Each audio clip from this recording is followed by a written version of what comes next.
Bismillahirrahmanirrahim. Assalamualaikum warahmatullahi wabarakatuh. Perkenalkan, nama saya Muhammad Fahri dari Fakultas Teknik Universitas Islam. Saya ingin menjelaskan perancangan alat yang saya buat. Yaitu alat di sini yang saya buat adalah perancangan sistem pendeteksi tekanan minyak isolasi pada saluran kabel tekanan tinggi. Sedikit menjelaskan latar belakang kenapa saya membuat alat ini. Salah satunya adalah berangkat dari keresahan saya dalam pekerjaan, di mana masih banyak instalasi di PLN itu terdapat kebocoran pada saluran kabel tekanan tinggi. Permasalahan yang ada itu karena join kabel itu terdapat di jalan raya, dan itu aksesnya lumayan sulit untuk dijangkau karena dalam kondisi macet, kondisi join ada di bawah tanah. Untuk sistem yang saya buat di sini adalah pendeteksi tekanan minyak isolasi pada saluran kabel tekanan tinggi. Sistem kerjanya itu adalah ini analoginya sebagai kabel pasa R, pasa S, pasa T. Dia terletak di bawah tanah. Lalu saya pasang sensor tekanan di sini ada 4. Ini sensor terhadap tangki pengisian. Ini sensor pasa R, sensor pasa S, sensor pasa T. Cara kerjanya itu sensor ini membaca tekanan dari kabel. Apabila di kabel ada kebocoran dan tekanan minyak isolasinya berkurang, maka secara otomatis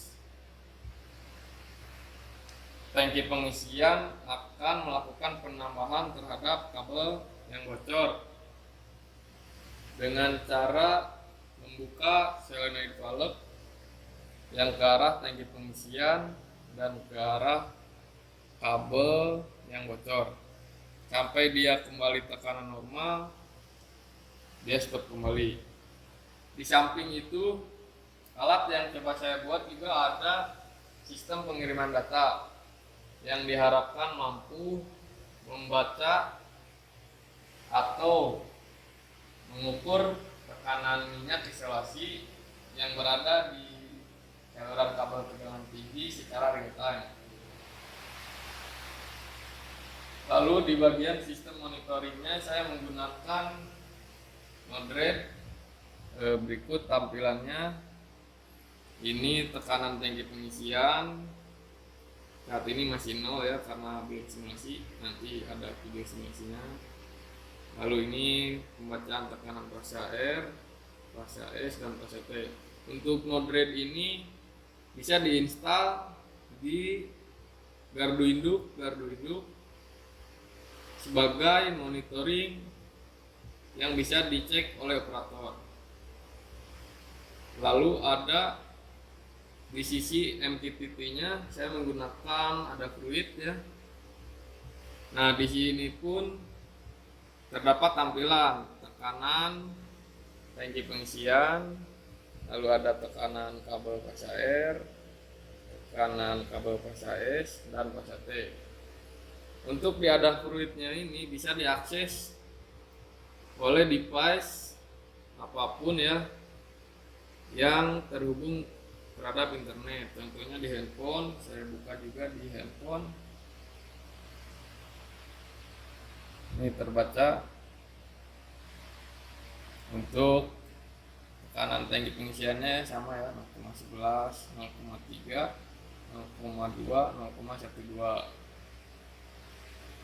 Oke, untuk cara kerja secara garis besar sistem seperti itu.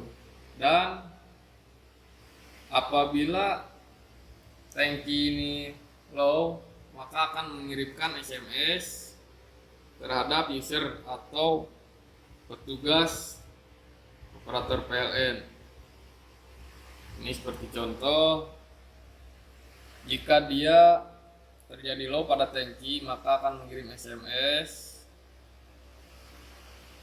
sebanyak 3 kali sebagai warning untuk melakukan pengisian di sisi tangki. Setelah 3 kali SMS, modul akan melakukan pemanggilan. Ini yang tadi seperti contoh pemanggilannya. Setelah 3 kali dia ada panggilan masuk sebagai warning terhadap petugas PLN untuk segera mengisi ke tangki pengisian. Secara garis besar itu perancangan sistem yang saya buat seperti itu. Oke, kita masuk ke bagian-bagian atau komponen yang saya gunakan dalam proyek tugas air ini. Di antaranya ada tangki minyak. Tangki minyak ini berfungsi sebagai tank chamber yang mengakomodir kebutuhan minyak pada kabel apabila terjadi low. Lalu di sini ada manometer. Manometer di sini saya gunakan sebagai kalibrasi terhadap sensor yang saya gunakan. Lalu di sini terdapat solenoid valve. Solenoid valve ini berfungsi sebagai jalur buka tutup atau valve ya, yang terhubung ke masing-masing kabel. Lalu saya gunakan sensor tekanan. Sini sensor tekanannya saya gunakan 4 untuk mendeteksi tekanan pada tangki, pada kabel PAS air, pada kabel PAS AS, dan pada kabel PAS. Lalu saya menggunakan pipa yang dianalogikan sebagai kabel PAS air, PAS AS, dan PAS AT. Nah, masuk ke rangkaian pendeteksi. Pada rangkaian pendeteksi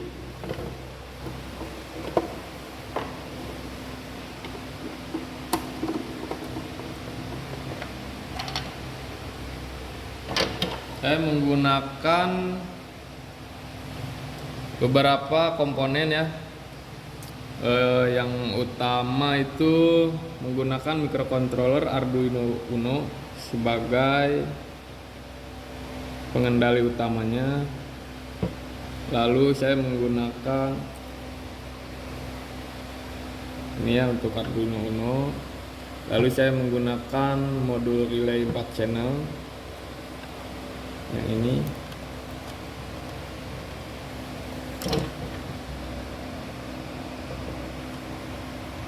Lalu di sini ada power supply 220 dengan output 5 volt 10 ampere. Di sini saya gunakan juga modul step up.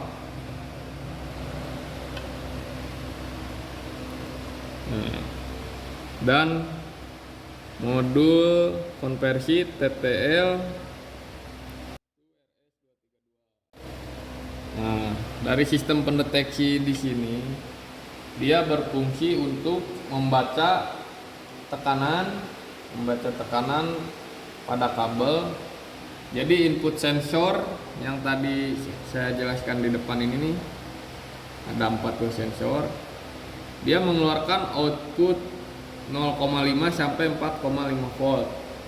Lalu dia baca menggunakan Arduino Uno, menggunakan pin analog input A0, A1, A2, A3 untuk pin yang saya gunakan.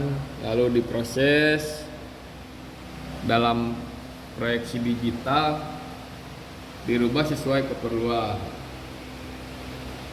Lalu data yang dari pendeteksi di sini dikirimkan melalui komunikasi serial melalui kabel Belden Kenapa saya menggunakan kabel Belden di sini? Karena memang untuk kabel ini ada di bawah tanah, dan untuk modul pengiriman data saya letakkan di atas permukaan tanah. Jadi butuh transmisi ke atas yang stabil. Diharapkan dengan menggunakan kabel Belden ini sedikit terdapat noise yang dapat merusak data. Lanjut ke box panel sistem pengiriman data.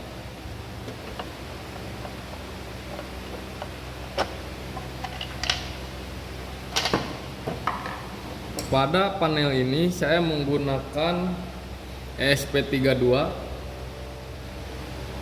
di sini sebagai modul WiFi, dan menggunakan modul GPRS. Yang saya gunakan di sini adalah SIM 800L. Lalu ada komponen penunjangnya yaitu modul step down dan modul TTL RS232 to RS485 sebagai serial komunikasi.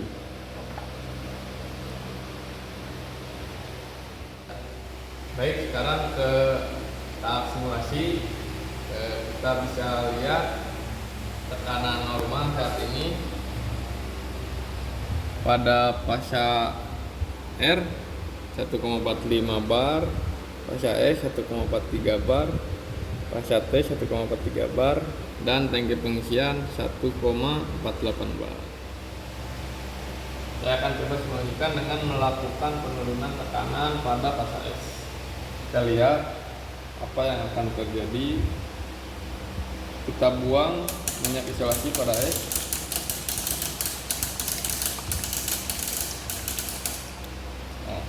Pada saat pasca S diturunkan dan lihat tekanannya turun, maka solenoid valve akan bekerja secara otomatis lalu mengisi kembali tekanan pada kabel.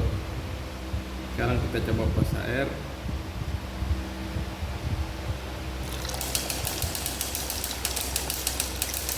Oke, sekarang baik, terima kasih. Mungkin cukup sekian presentasi dari alat yang saya buat. Lebih dan kurangnya saya mohon maklum, dan saya berharap rancangan alat yang saya buat ini berguna dalam dunia pendidikan, dalam dunia teknik, untuk menunjang percepatan kemajuan teknologi. Dan saya mohon saran dari Bapak Ibu guru, dari teman-teman semua terhadap alat yang saya buat. Saya yakin alat yang saya buat ini masih banyak kekurangan, dan saya terbuka untuk saran demi mencapai kebaikan bersama. Mungkin cukup sekian. Terima kasih. Assalamualaikum warahmatullahi wabarakatuh.